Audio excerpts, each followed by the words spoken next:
Bezrat Hashem, on va commencer ensemble une nouvelle intervention avec l'aide de Dieu. Pour ceux qui vont nous rejoindre,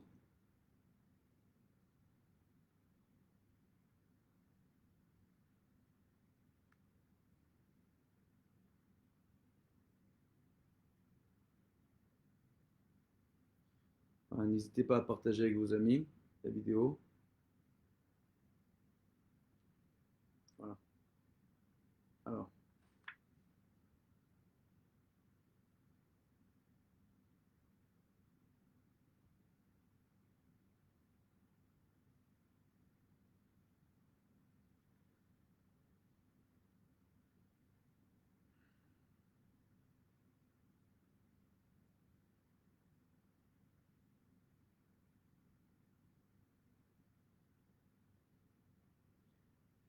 Bezrat Hashem,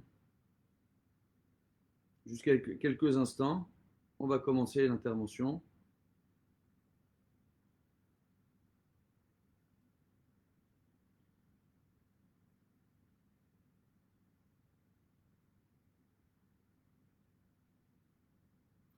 On va avoir une intervention assez intéressante cette semaine, tous ensemble. N'hésitez pas à partager avec vos amis.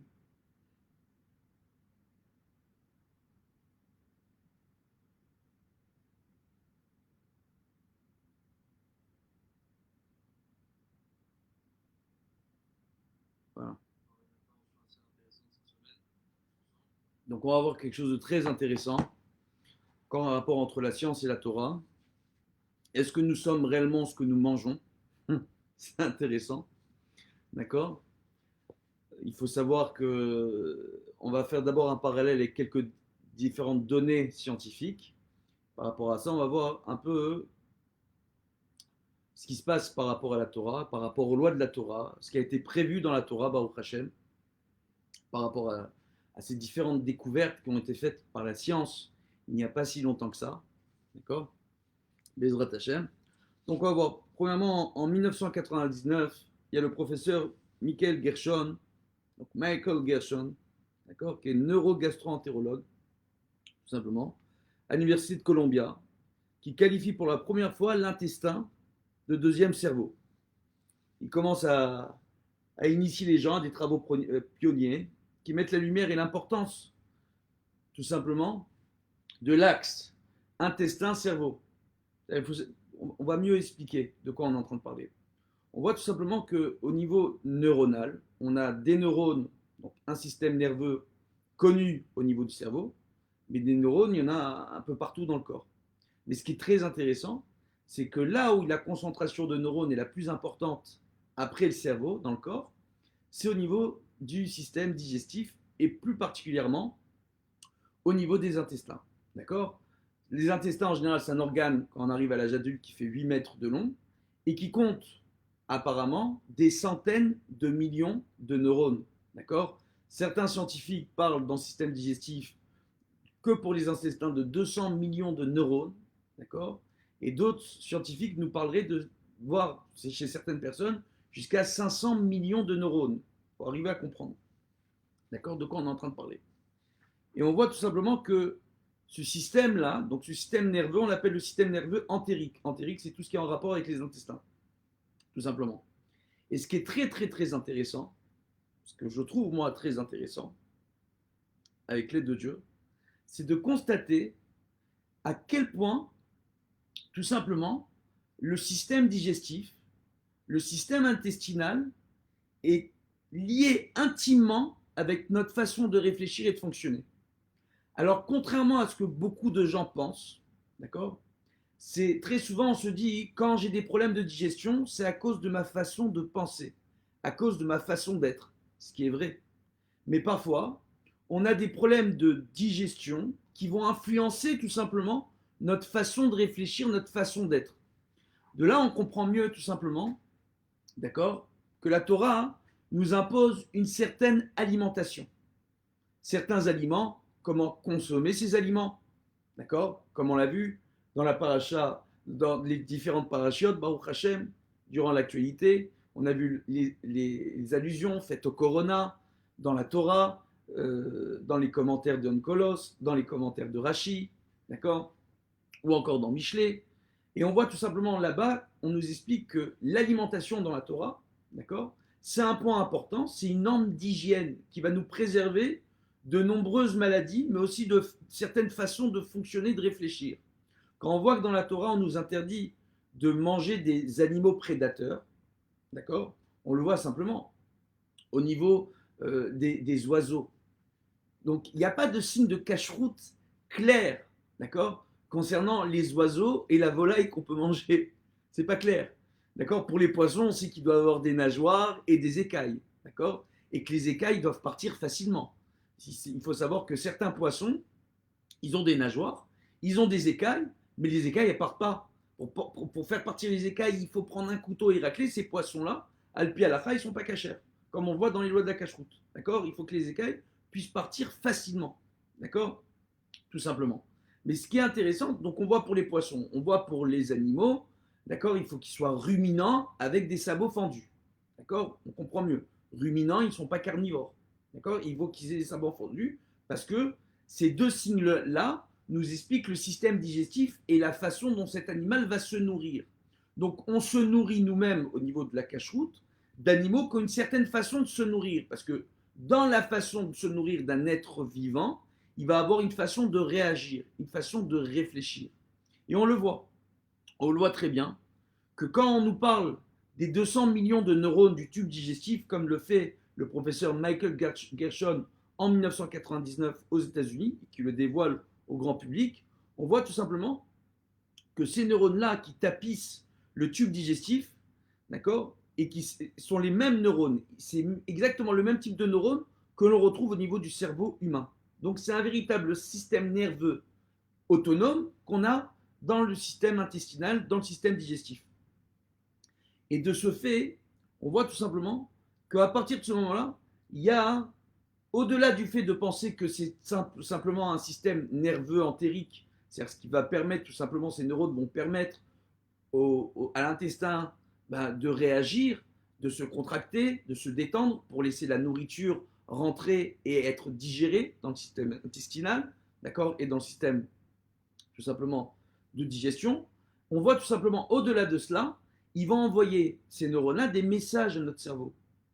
Et ça va tout simplement, et c'est prouvé scientifiquement, tout ce que je suis en train de vous dire, et on voit tout simplement que ça va influencer notre façon de réfléchir. On voit de nouvelles maladies qui sont apparues, d'accord, ou qu'on a découvert, où on se rend compte en réalité. Il faut savoir que très souvent, dans le domaine de la médecine, il y a certaines maladies et certains symptômes, on arrive à ces maladies-là par logique d'exclusion. C'est-à-dire, tout simplement, on vérifie les différents symptômes d'une personne, on voit dans quel cadre, dans quel type de maladie on peut rentrer ce type de personne. On voit que dans les maladies digestives, d'accord, c'est extrêmement compliqué pour de nombreux médecins d'arriver à établir exactement de quel trouble souffre une personne, d'accord. Et on voit qu'à partir de ce moment-là, on rentre dans certains types de maladies appelées, une d'entre elles par exemple le SIBO, d'accord. C'est tout simplement quand l'intestin grêle a un trop grand nombre de bactéries et ne laisse pas justement ces bactéries dans l'intestin grêle, commencent à digérer la nourriture et ne laisse pas le temps à cette nourriture de rentrer dans le système intestinal pour être mieux digérée là-bas, d'accord, par tout simplement ces bactéries-là, d'accord, qu'on appelait la flore digestive, la flore intestinale. Aujourd'hui, on appelle ça, hein, d'accord, c'est la nouvelle expression, le macrobiote, d'accord. Donc, c'est différentes bactéries qui vivent en nous et dont nous avons besoin, ces êtres vivants qui vivent en nous. Et ces bactéries-là ne sont pas comme des virus. Une bactérie, c'est une entité vivante qui, pour se nourrir, nous donne quelque chose en retour. Donc, on a des bonnes bactéries dans le système intestinal dont on a besoin. Ça, c'est connu. Un virus fonctionne autrement. Le virus, il n'est pas vivant. Le virus, c'est une infection qui vient et qui va se déployer et qui va infecter le corps, d'accord, qui va développer une infection. Et par rapport à cela, on voit justement, et ce qui est là, ce qui est très très intéressant, d'accord, c'est de voir tout simplement qu'un virus, par exemple, il va avoir une influence aussi sur les bactéries, d'accord, sur le système bactériologique qui est dans notre corps. Et de ce fait, il y a certains professeurs récemment qui ont dévoilé que contre les virus, certains traitements antibiotiques aidaient tout simplement à lutter contre la viralité de certains virus. Ça, on l'a vu par exemple avec le virus qui est en train, la pandémie qui frappe un peu le monde entier. D'accord. Et certains professeurs, comme le professeur Raoult, qui l'a très très bien expliqué. Mais, et on voit là que c'est très intéressant, ce que j'essaie de vous dire, c'est qu'on voit tout simplement aujourd'hui, d'accord, qu'au-delà de la motricité intestinale, la première fonction du système nerveux entérique, d'accord, qui est cette motricité intestinale, ça permet aussi à l'intestin de se contracter, de faire progresser la nourriture, etc. Mais aussi, c'est une chose qui est extraordinaire, elles sont chargées de transmettre aussi ces neurones-là, 80% de ces cellules-là vont être chargées de transmettre en réalité des informations depuis notre intestin à notre cerveau. Donc, ils vont avoir une influence sur le fonctionnement total du système nerveux au niveau du cerveau et au niveau de notre façon de réfléchir. C'est assez extraordinaire. Et là, on voit le rapport avec la cache-route. D'un côté, c'est assez intéressant, mais de l'autre côté, ce qui est très intéressant, c'est qu'on voit qu'on a des nouvelles maladies comme celle du SIBO. Enfin, c'est des maladies dont on parle aujourd'hui. On voit énormément de gens qui sont atteints de ce type de maladie. Des maladies tout simplement qui peuvent avoir comme, comme, comme effet chez une personne de voir chez cette personne-là un ballonnement, d'accord, de voir cette personne-là dérangée au niveau de sa digestion. Dès qu'elle va manger quoi que ce soit, elle va avoir le ventre ballonné avec toutes les gênances qui viennent avec, donc la constipation, dans certains cas des plaies importants, etc. Bon, voilà, il a dit ça le rabbin, oui, je sais. Mais on voit que tout simplement, on voit cela, et c'est dû tout simplement à un déséquilibre au niveau bactérien, d'accord, dans le système digestif, ou alors un surplus de bactéries à certaines parties du système digestif, comme l'intestin grêle, dans le cas du SIBO, au lieu de voir ces bactéries-là dans le système des intestins. De ce fait, comment ça se soigne ces choses-là? Alors, dans certains cas, les médecins donnent des traitements antibiotiques, mais chez la majeure partie des gens qui souffrent de ce type de troubles, on le voit, ça, les antibiotiques chez certaines personnes, ça va marcher très très bien, elles vont être guéries totalement, mais chez la majeure partie des gens, ça va les soulager quelque temps, mais ils ne pourront pas prendre des antibiotiques à vie.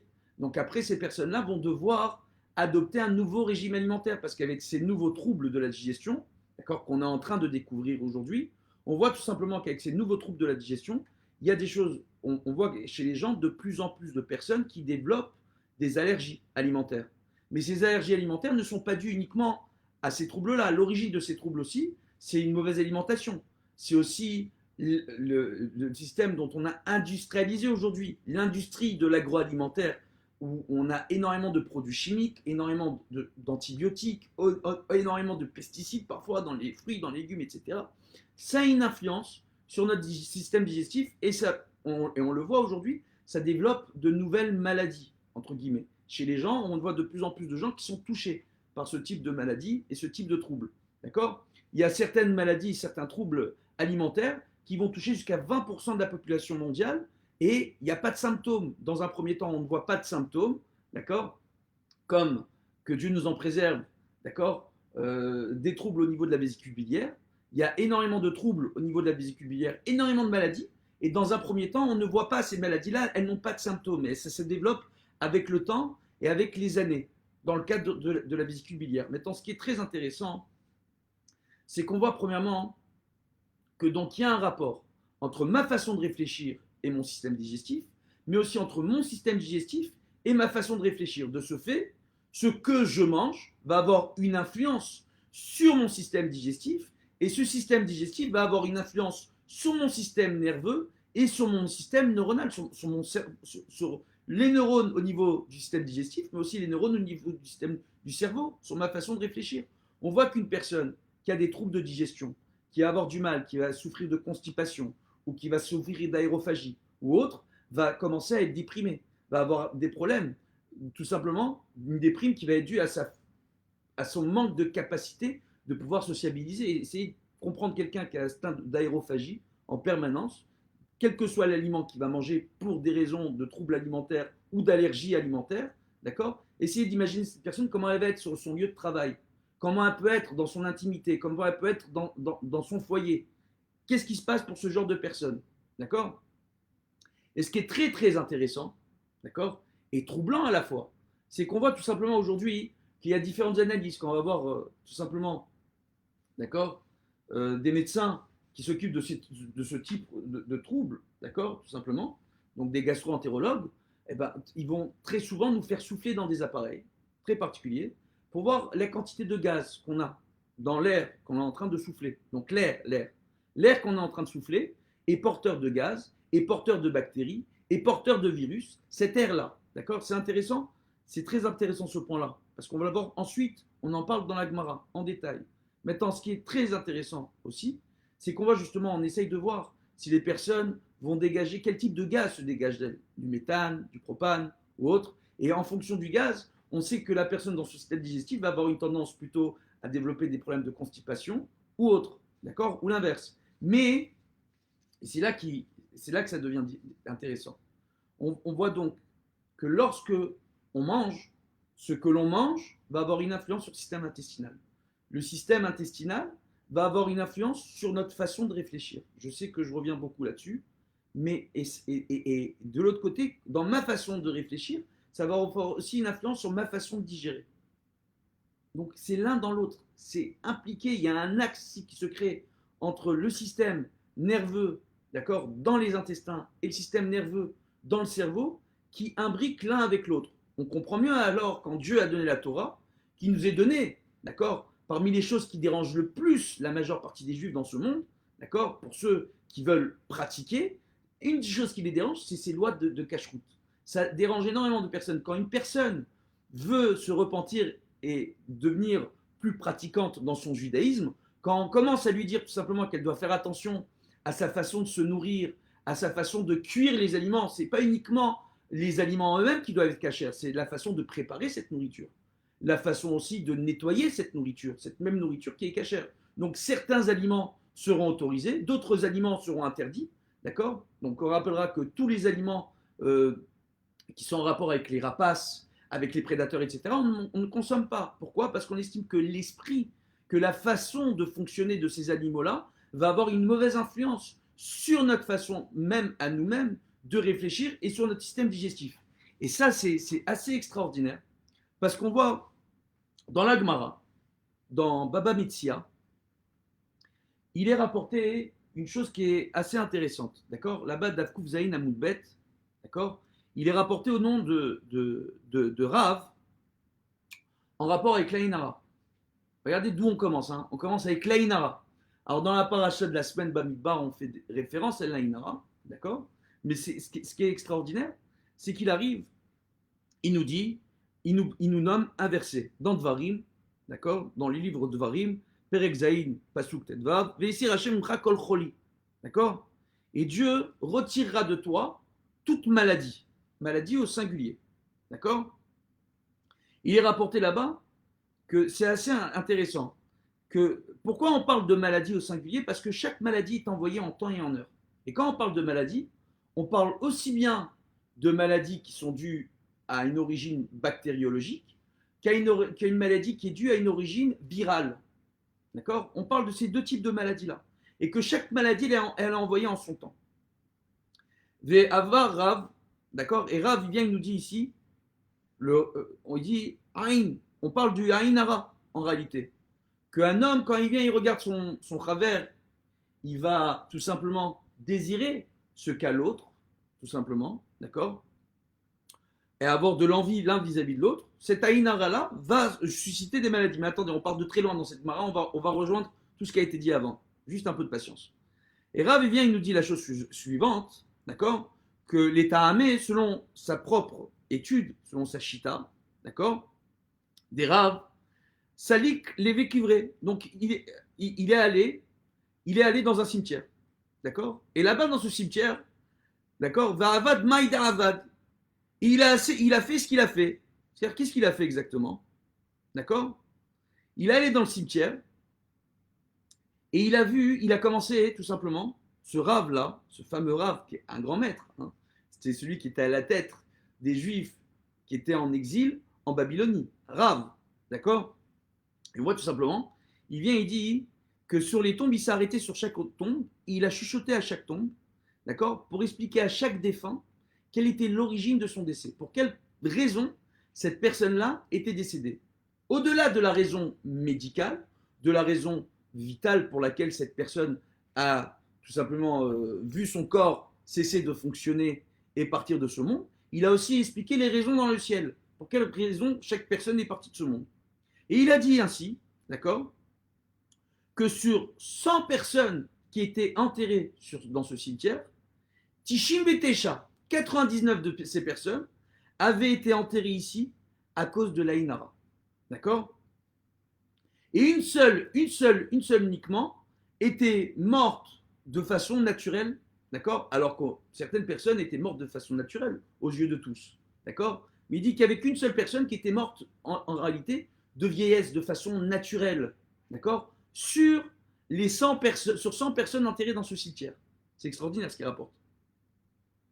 Et on voit, hein, par rapport à cela, hein, que Shmuel, il vient, il nous rapporte. Il dit, mais attends. Il dit, mais qu'est-ce qui peut engendrer donc ces maladies? D'accord? Tout ce type de maladies. Donc, un, le manque d'unité entre les hommes. Deux, l'envie, les uns vis-à-vis des autres. D'accord? Trois, après, c'est intéressant parce que Shmuel, il vient par-dessus. C'est un grand maître aussi. Il dit que les maladies, elles sont engendrées par quoi? Zéharouar. C'est le vent, l'air que l'on respire. C'est littéral ici, hein? D'accord? Je sais que dans beaucoup de Gmarot, on va expliquer différentes choses sur le plan ésotérique, etc. Mais il faut savoir une chose, quand on étudie la Torah, il y a le Pardes. D'accord? Pardes sont les initiales de Pshat, Remez, Drash, Sod. Pshat, c'est le sens littéral. D'accord? Remez, c'est l'allusion qu'on fait à un enseignement. D'accord? Drash, c'est tout simplement l'enseignement qu'on peut en retirer et qu'on peut avoir comme conclusion alors que ce n'est pas le premier enseignement. D'accord? C'est des enseignements supplémentaires qui viennent se rattacher à cet enseignement-là. D'accord? Et à la fin, Sod, et de tout cela sort le secret de cet enseignement-là. Et ça, c'est intéressant. Et là, hein, on voit en réalité que la Gemara, elle nous dit que le fait de le souffle, l'air est porteur de maladies. L'air. D'accord? Que la majeure partie des maladies qu'on connaît dans ce monde, elles sont dues à une origine aérosol. D'accord?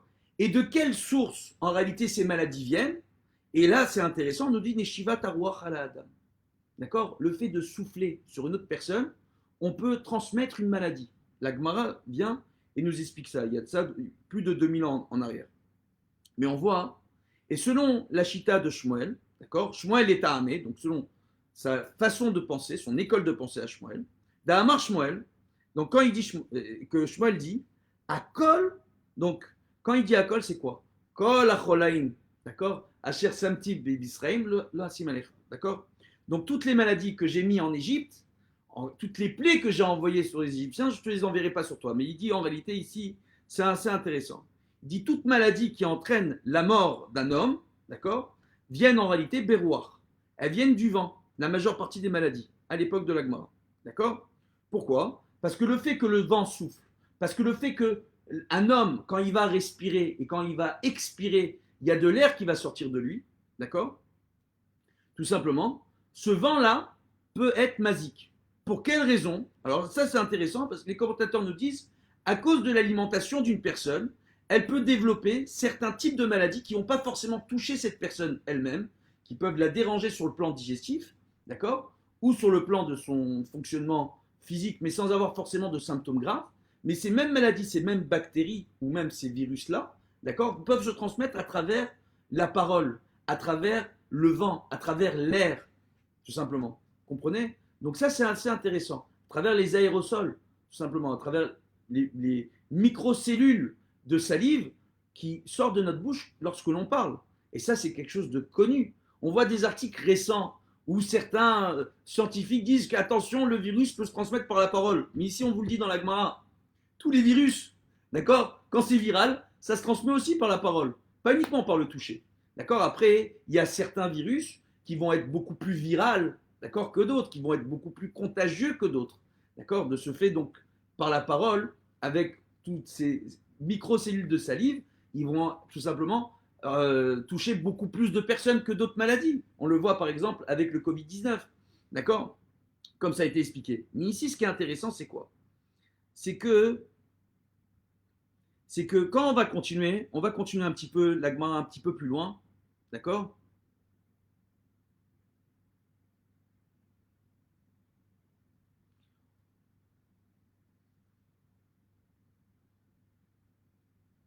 D'accord? Donc on voit aussi, là-bas, on parle aussi des excréments au niveau des oreilles, des excréments qui sortent du système digestif dans la Gemara. On dit là-bas aussi c'est une source de maladie et que ces excréments-là sont faits, et c'est ça qui est intéressant, d'accord, de maladies. D'accord? Et alors, ce qui est intéressant, hein, d'accord, est de microbes, de bactéries en fait. Et ce qui est très très intéressant, c'est qu'on voit aujourd'hui sur le plan scientifique, on nous explique une chose qui est extraordinaire. D'accord? On nous explique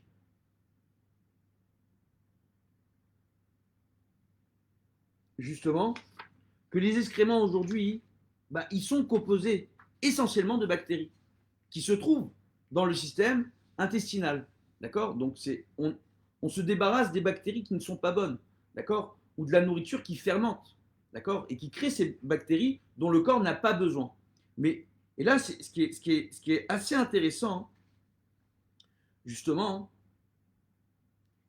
c'est qu'on voit que les neurones de l'intestin, d'accord, ils sont capables de produire des neurones et des neurotransmetteurs. Ça, c'est intéressant, comme la dopamine ou la sérotonine.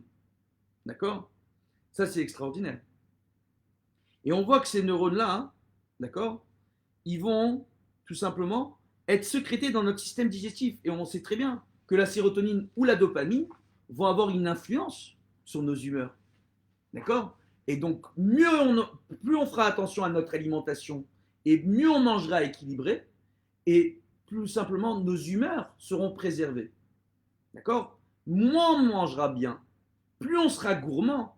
D'accord? Comme il est rapporté, les chelbamo befimo. On parle des gens qui sont gourmands et on dit que leurs gras, ils sont dans leur bouche, tout simplement. D'accord?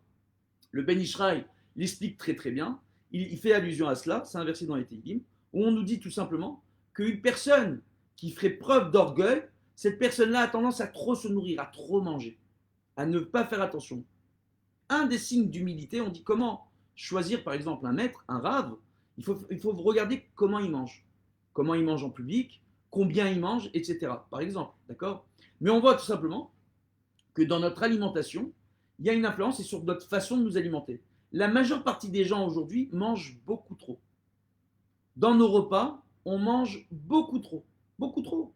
Les gens ne se rendent même pas compte, d'accord? Quand on a une mauvaise alimentation, le nombre de kilocalories qu'on ingère au cours d'une journée dont on n'a pas besoin. Et forcément, ces kilocalories, eh ben, ils vont rejaillir au niveau de notre physique, d'accord? En graisse, d'accord? Et en problème. Parce que ce gras-là arrive à un moment donné, il ne va pas être au niveau uniquement des organes et au niveau du corps, d'accord? Après, il y a le gras qui va être viscéral dans les intestins, dans les organes à l'intérieur, sur les organes, et qui vont développer des problèmes de santé graves et qui peuvent arriver juste à toucher les artères et à boucher les artères au niveau du corps. Il faut arriver à comprendre. Quand Chachamim, il nous explique les lois de la cacheroute, Chachamim, il nous explique aussi la gourmandise. La gourmandise, c'est pas attention, ne mange pas sucré, ne mange pas de chocolat, ne. C'est pas ça. La gourmandise, on te dit, fais attention combien tu manges. Quelles sont les quantités que tu vas manger? Mange ce dont tu as besoin.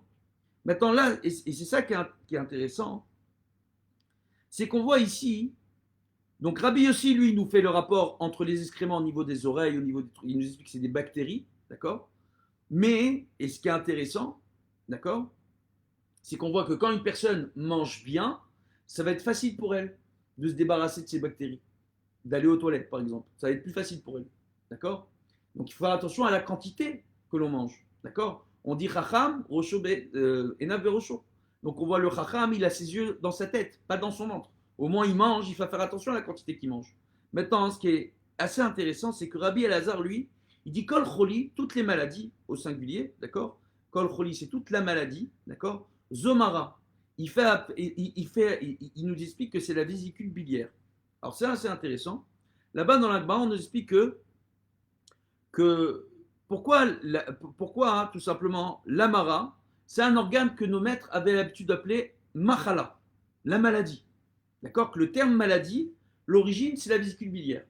Nos sages estimaient que la vésicule biliaire, qui a des troubles, d'accord, on l'appellera que la vésicule biliaire, son fonctionnement, c'est de stocker les acides qui vont servir à la digestion par la suite. Mais ce qui est assez intéressant, c'est que cette même, et elle fabrique ces acides, mais on voit que la vésicule biliaire pour nos sages vient et est source de maladies. Dans la Gemara, on nous dit qu'il y a 83 maladies, d'accord, tout simplement, qui sont issues et qui vont être en rapport avec la vésicule biliaire et qui vont endommager l'intégralité du corps humain.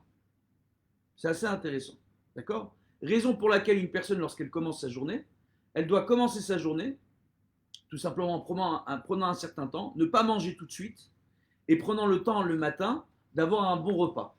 Donc comme on le rapporte, manger le matin comme un roi, d'accord, le midi, je ne sais plus comment on dit, d'accord, mais comme un homme du peuple, ok, et le soir comme un mendiant, comme un pauvre. Donc manger un repas consistant le matin pour commencer sa journée, d'accord, un repas plus léger le midi et un repas vraiment léger le soir, d'accord, se contenter de très peu le soir, surtout avant d'aller dormir, parce que justement, du fait qu'au moment où on dort, le système digestif est au ralenti, la digestion va créer des gaz dans le système, d'accord, dans le corps, qui vont monter à la tête. Et le matin, on est engourdi, on ne se sent pas bien. Et ça, la Gemara, elle explique très bien. Mais ce qui est très, très, très intéressant, c'est qu'on voit par exemple, un des exemples qui est donné dans Igeret Ramban ou dans encore Orchot Sadikim, on fait référence à une Gemara dans Masechet Nedarim, là-bas, hein, Daf Kavbet, je crois, si je ne dis pas de bêtises, Bezrat Hashem, Hamoud Aleph, où là-bas on nous dit Kol HaKoes, Kol Mine Gihinam Shoptimbo. Toute personne qui se met en colère, d'accord, il y a toutes sortes d'enfers qui prennent contrôle de cette personne-là, d'accord. Comme il est rapporté dans Kohelet, Perek Yud Aleph Pasuk Yud, Va'aser Kaas Milibecha, Va'avera Mi Besarecha. Donc, enlève la colère de ton cœur et tu enlèveras le mal de ta chair. Ça veut dire quoi, tout simplement? Qu'une personne qui se met en colère, qu'une personne qui n'est pas bien, d'accord, elle va avoir une influence sur son système nerveux, ce qui est clair, d'accord, c'est prouvé scientifiquement. Et par rapport à cela, elle va créer plus de cortisone qu'une personne, par exemple. Et par rapport à cela, donc, elle ne va pas être bien et elle risque de développer des maladies. Une déprime au départ, mais après des maladies physiologiques. Et là-bas, justement, la Gemara fait référence à toutes ces maladies physiologiques. Là-bas, hein, une des maladies dont on nous parle, justement, et qui est assez intéressante, c'est la tartoniote. D'accord? Donc en hébreu aujourd'hui, tartoniote, on traduit ça par hémorroïde.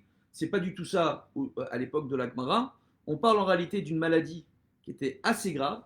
D'accord? Quand les gens étaient nerveux, ça provoquait tout simplement chez eux un lachatz dam, donc une pression sanguine qui était plus importante, et qui provoquait cette pression sanguine tout simplement trop importante chez la personne. D'un côté, sur le plan psychique, chez la personne, une déprime, mais au niveau de ses yeux, cette personne-là arrive à un moment donné, ça pouvait provoquer chez elle, dans les pires cas, de la cécité. Les gens pouvaient devenir aveugles.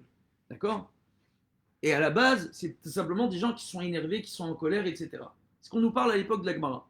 Mais après, quand on nous explique c'est quoi cette tartoniote, d'accord, on nous explique que l'origine de cette maladie aussi, c'est une origine digestive. Donc on est en train de nous dire dans la Gemara, écoutez bien, hein, d'accord, qu'à partir du moment où tu manges trop, tu manges pas bien, tu as une mauvaise alimentation, quand toi tu vas ressentir certaines sensations, d'accord, mauvaises, donc la colère par exemple, ça va en plus, tout simplement, avoir une influence encore plus néfaste sur ton métabolisme.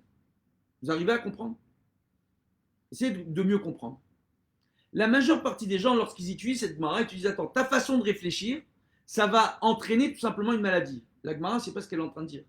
La Gemara, elle est en train de te dire, tout simplement, ta façon de manger, d'accord, va entraîner dans ton système digestif une façon de réagir que lorsqu'après, au niveau de ton esprit, tu vas réagir selon les modèles négatifs, tu vas être encore plus en danger qu'un autre. On rappellera un Zohar qui est assez intéressant. Il y a un Zohar que je trouve fantastique, qui nous rapporte qu'en cas d'épidémie, d'accord, les personnes, alors il y a différents enseignements. Il y a des enseignements qui sont rapportés au nom du Ben Ishraï et d'autres maîtres, d'accord, et au nom de la Gemara, où il est rapporté qu'il n'est pas bon de nommer une maladie par son nom. Pourquoi? Alors c'est ça qui est intéressant, la Gemara nous explique, parce que de parler d'une maladie, ça suscite un stress, ça lui donne une force sur notre psychisme. On est en train de donner une force à cette maladie et on est en train de se préparer quelque part à l'attraper. C'est extraordinaire. D'accord? Alors que quand on ne nomme pas cette maladie, d'accord, on ne lui donne pas de nom à la maladie, bah, tout simplement on est en train de s'immuniser au niveau de son psychisme. On prépare mieux son corps à s'immuniser contre cette éventuelle épidémie. Et le Zohar, qu'est-ce qu'il nous dit tout simplement? Il dit qu'une personne en cas d'épidémie qui va avoir peur de la maladie au lieu d'avoir peur de son créateur, d'accord, bah, cette personne-là risque d'être la première à être touchée par cette maladie-là. C'est assez extraordinaire. Ça ne veut pas dire que tu as la crainte de Dieu, tu n'es pas touché par la maladie. C'est pas ça que dit le Zohar. Hein. D'accord? Parce que j'ai entendu certaines personnes qui l'ont interprété comme ça, ce Zohar. C'est pas ce que dit le Zohar. Ça n'existe pas un truc pareil. D'accord? Mais en réalité, qu'est-ce qu'on te dit? On te dit que quand toi, tu accordes une trop grande importance à la maladie, à l'épidémie, au virus, il faut faire attention. Il faut bien sûr se préserver, respecter toutes les ordonnances sanitaires qui ont été données dans les différents pays où on se trouve par rapport à l'évolution de l'épidémie qui est en train de frapper le monde à l'heure actuelle, etc. D'accord? Même si on voit que dans certains pays, l'épidémie est en train réellement de se ralentir et qu'avec l'aide de Dieu, elle va disparaître. Ce virus va disparaître du monde. Mais on voit tout simplement une chose qui est ici assez intéressante, c'est qu'on est en train de nous dire, Chachamim, à travers ces différents enseignements et à travers les Mefarshim, d'accord? On voit une chose qui est extraordinaire. On voit par exemple que le Maharal, il vient nous dire, quand tu nous dis que les maladies se transmettent par le vent, d'accord? Par l'air. Le Maharal, il vient, il nous explique comme ça sur la Gemara, d'accord? Que le débat qui existe ici entre les maîtres, entre les Amoraïm, d'accord? C'est qu'il y a 4 bases dans ce monde qui peuvent susciter et être une source de maladie. Le feu, le vent, l'eau et la poussière. D'accord? C'est assez intéressant. Et que ces 4 éléments-là peuvent être porteurs de maladies. C'est extraordinaire. On voit qu'une eau, ok, qui est tout simplement, qui n'est pas renouvelée, qui n'est pas nettoyée comme il faut, va développer des bactéries, va développer des maladies. D'accord? On a vu avec le Covid-19 que les milieux humides étaient bons pour ce Covid-19. D'accord? Il vivait plus longtemps, ce virus, dans des milieux humides. D'accord? Donc c'est un problème, entre guillemets. On voit que le feu, par exemple, le feu, lorsque, avec la fumée, bien que ça brûle les bactéries, etc., quand la fumée elle-même elle peut porter et permettre à des aérosols d'aller beaucoup plus loin, cette fumée, que là où ils sont. D'accord? C'est assez intéressant. D'accord? La poussière aussi, mais ce qui est assez intéressant, tout simplement, c'est qu'on voit que quand on vient et qu'on nous parle des sources de maladies, on nous rappelle une chose qui est assez intéressante. On dit en réalité que la source principale des maladies qui se développent chez les hommes va venir de leur propre alimentation. Alors moi, je trouve ça intéressant parce qu'on nous fait un rapport entre le système intestinal.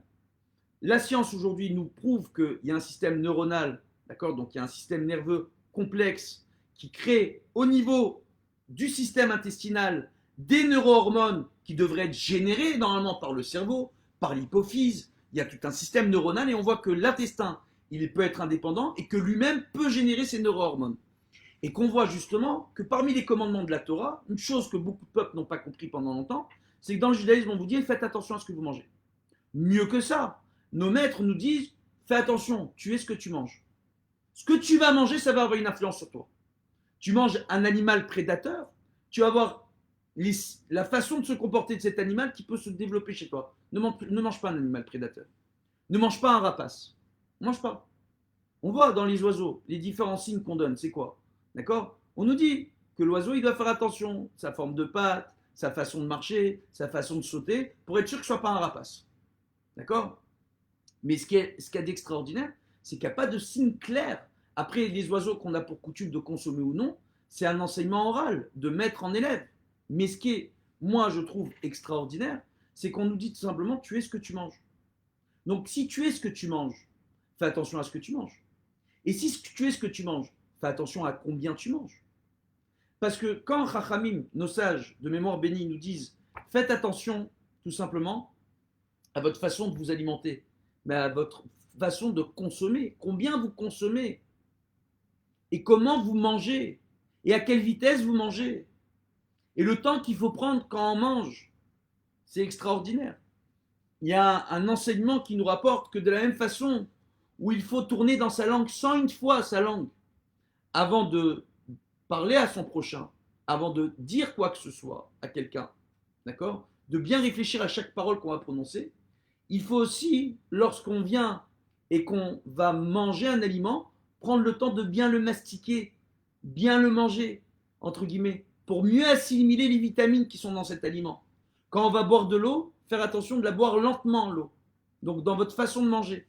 Et ça, moi, je trouve extraordinaire. C'est des conseils qui sont donnés dans différentes marottes qu'on verra ensemble, Bezrat Hashem, à l'occasion d'une autre intervention.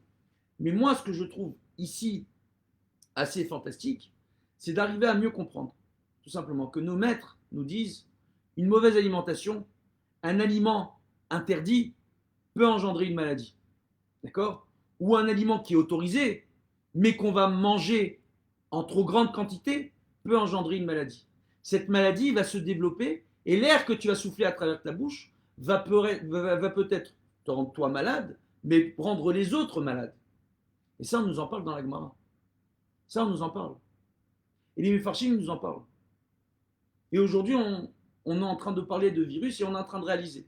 Alors, peut-être que les habitudes des gens vont changer, mais l'essentiel, c'est quoi? C'est qu'on rappellera qu'au départ, quand on nous a parlé de Covid-19, on nous dit tout simplement que l'origine de ce virus, ce serait une personne qui aurait mangé des animaux que, normalement, c'est pas top. Hein. Pangolins, ils sont normalement en voie de disparition. C'est pas top de manger un pangolin. Ils vont pas bien, les pangolins. Chauve-souris, c'est pas top non plus. Mais on voit en réalité qu'il y a une certaine façon de s'alimenter, une certaine façon de préparer les aliments. Il faudrait que l'ensemble de l'humanité arrive à appliquer ce type de comportement. Après, il y a certains pays à travers le monde où il y a certaines habitudes qui sont mises en place parce que c'est des pays où ils avaient du mal à s'alimenter ou à trouver une alimentation correcte pour l'ensemble de la population parce qu'il y avait beaucoup trop de bouches à nourrir. Donc, certaines personnes là-bas ont gardé, d'accord, certaines mauvaises habitudes alimentaires, mais qui sont critiquées sur place. Mais ce que moi je trouve intéressant, et on s'arrêtera là-dessus, c'est qu'on voit justement que soit dans Igeret Ramban, d'accord, ou que soit dans Ochot Sadikim, que soit dans les Gmarot, on nous fait un rapport clair. On dit attends, déjà, hein, ta façon de réfléchir, ça va avoir une influence sur ton corps. Mais ce corps-là sera prédisposé à tomber malade ou non par rapport à ta façon de manger, par rapport à ta façon de prendre soin de ton corps. Un des commandements de la Torah, d'accord, ou shmartem meod nafshotechem, vous ferez très attention à vos vies. Nefesh, ça fait référence au corps. Vous ferez très attention à vos corps. Ça ne veut pas dire attention, on va être coquet, etc. On doit faire attention à notre façon de manger. On doit faire attention, nos sages nous le disent, on doit avoir une heure d'exercice physique chaque jour. D'accord? Exercice physique, c'est par exemple aller se promener pendant une heure, mais une heure chaque jour d'exercice physique. D'accord? Donc de pratiquer un sport, une heure par jour. D'accord? De la gym, du yoga, d'accord? De la marche à pied, de la musculation, ce que vous voulez, mais tous les jours, au moins une heure d'exercice physique. C'est extrêmement important. On a constaté qu'avec le confinement actuel, au niveau de la population mondiale, il y a énormément de personnes, d'accord, ne serait-ce déjà que dans la ville de Natania. Le Misrad Abriout, d'accord, avec la mairie, ont fait une analyse et ils se sont rendus compte que près de 40% de la population, durant la période de confinement, il y avait encore de cela 2 semaines, avait déjà pris, à cause du confinement, près de 5 kilos en plus. Donc c'est énorme. D'autres personnes, près de 10 kilos en plus. On rappellera que sur un an, perdre 10 kilos, c'est un, très difficile, deux, pas bon pour la santé, et vraiment pas bon pour le corps et le cœur. Il faut faire attention dans les régimes. Aujourd'hui, il y a des nouvelles méthodes de régime qui sont draconiennes. On peut perdre très vite en peu de temps, mais ça peut avoir une très mauvaise influence sur votre métabolisme, sur votre corps et sur votre psychisme. Il faut faire attention à ça. Alors que si on fait attention tout simplement à son alimentation, on va avoir une alimentation saine. On fait attention à ce que l'on mange. On mange bien le matin à son premier repas. D'accord? On ne mange pas tout de suite. Quand on se lève le matin, on prend le temps, d'accord, de se lever, de boire de l'eau, ça relance le métabolisme. C'est ce qui est conseillé aussi par nos sages. On voit que le Rahavad, carrément, lui, il conseille de se rincer la bouche. Quand on fait des tilates le matin, il conseille de se rincer la bouche. Le Ravad nous rapporte, donc Rabbi Abraham ben David, de se rincer la bouche des bactéries dues au gaz qui sont remontées du système digestif vers la bouche. On rappellera, hein, le Ravad, c'est à l'époque du Rambam. Ça date, les enfants.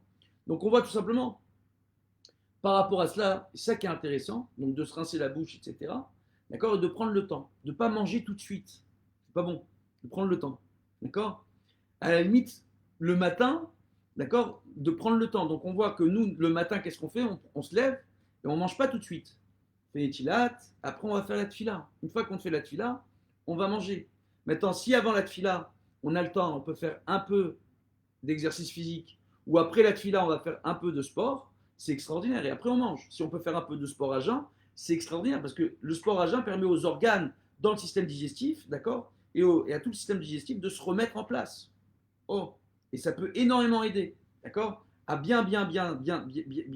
bien des dianimes, et ça aide au niveau du muscle du psoas, qui a souvent du mal à se remettre en place, ce petit psoas-là. Mais on voit tout simplement que ça, c'est extraordinaire. Donc, faire des exercices physiques à jeun, et après manger, et bien manger son premier repas, tout simplement. Et après le déjeuner, de manger plus légèrement. Et le dîner, de manger vraiment light.